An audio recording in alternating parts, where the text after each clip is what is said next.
আর আপনারা সবাই দোয়া করবেন আমি যাতে সংসদে গিয়ে স্বরাষ্ট্রমন্ত্রী হতে পারি এবং মাদকে পুরো বাংলাদেশ থেকে মাদক উচ্ছেদ করতে পারি ইনশাআল্লাহ। আর এইসব যারা সন্ত্রাসী আছে তাদের প্রত্যেকটার হাত পা গুঁড়া করে আইনের মধ্যে নিয়ে জেলে আটকায় রাখতে পারি, এই দোয়াটা আপনারা করবেন ইনশাআল্লাহ। কিন্তু আজকে পুরো বাংলাদেশের উদ্দেশ্যে আমরা একটা মেসেজ দিতে চাই, যেখানে যারা মাদক বাণিজ্য করে তাদেরকে আপনারা শক্ত হাতে প্রতিরোধ করুন। ঢাকা 8-এ আমরা মাদক মুক্ত ঢাকা 8 গড়ব ইনশাআল্লাহ, এবং মাদকের সব সিন্ডিকেট ভেঙে দিব। এখানে যারা মাদক সিন্ডিকেট রয়েছে এবং মাদক সম্রাট নামে যিনি রয়েছেন ওনাকে আমরা আহ্বান জানাবো, কর্মীদের হাতে অস্ত্র মাদক তুলে দিবেন না। সে কর্মী মাদক খেয়ে পরবর্তীতে আপনার উপরে আঘাত করে বসবে। এই জন্য কর্মীদেরকে মাদক থেকে দূরে রাখুন। আমরা ইনশাল্লাহ মাদক বিরোধী ক্যাম্পেইন শুরু করব। যারা এই ধরনের ঢাকা বিশ্ববিদ্যালয় স্টুডেন্টদের এরিয়া যায় এক দলের একজন কর্মী সে মাদক সেবন করতেছে, আমরা ঢাকা 8কে ইনশাল্লাহ মাদক মুক্ত বানাবো। এবং যদি বেশি খাইতে ইচ্ছা করে তাহলে বুড়িগঙ্গার পানি খান, কিন্তু মাদক সেবন করবেন না ঢাকা 8-এ।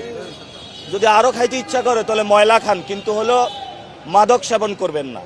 আমরা মাদকের বিরুদ্ধে ইনশাল্লাহ যুদ্ধ ঘোষণা করলাম।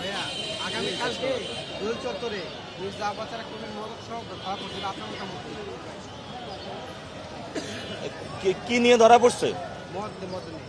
ফরেন নাকি দেশি? আচ্ছা, উনি ফরেন খায়, কর্মীদেরকে বাংলা দেয় কেন? কর্মীদেরকে ফরেন দিবে। আর ফরেন না দিলে আমরা বলবো যে এইসব ঢাকা 8-এ চলবে না। ইলেকশনের টাইমে আসলে কারো হাতে অস্ত্র দেয়, কারো হাতে মাদক দেয়। মাদক অস্ত্র এগুলা থেকে ঢাকা 8বাসীকে বলবো আপনারা 12 তারিখে মাদক এবং অস্ত্রের বিরুদ্ধে ভোট দিবেন। এবং যথেষ্ট সন্ত্রাসী কার্যক্রম হয়েছে, আমরা সহ্য করব না। আমাদেরকে নাকি হুমকি পাচ্ছি, বিভিন্ন জায়গায় গোয়েন্দা রিপোর্ট আসতেছে, জনগণ থেকে রিপোর্ট আসতেছে আমাদেরকে নাকি মাইট দেওয়া হবে। এবার আসুন ইনশাল্লাহ শক্ত হাতে প্রতিরোধ করব। হাবিবুল্লাহ বাহারে মার খেয়ে এসেছি, এবার মাইট দিব ইনশাল্লাহ। কারণ বারবার তো খাইতে পারবো না, তাহলে তো মারা যাব। এবার কিছু দিব উত্তম মাধ্যম ইনশাল্লাহ।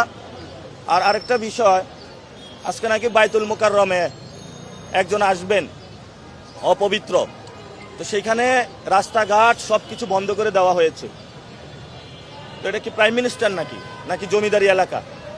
আর আপনারা সবাই দোয়া করবেন আমি যাতে সংসদে গিয়ে স্বরাষ্ট্রমন্ত্রী হতে পারি এবং মাদকে পুরো বাংলাদেশ থেকে মাদক উচ্ছেদ করতে পারি ইনশাআল্লাহ।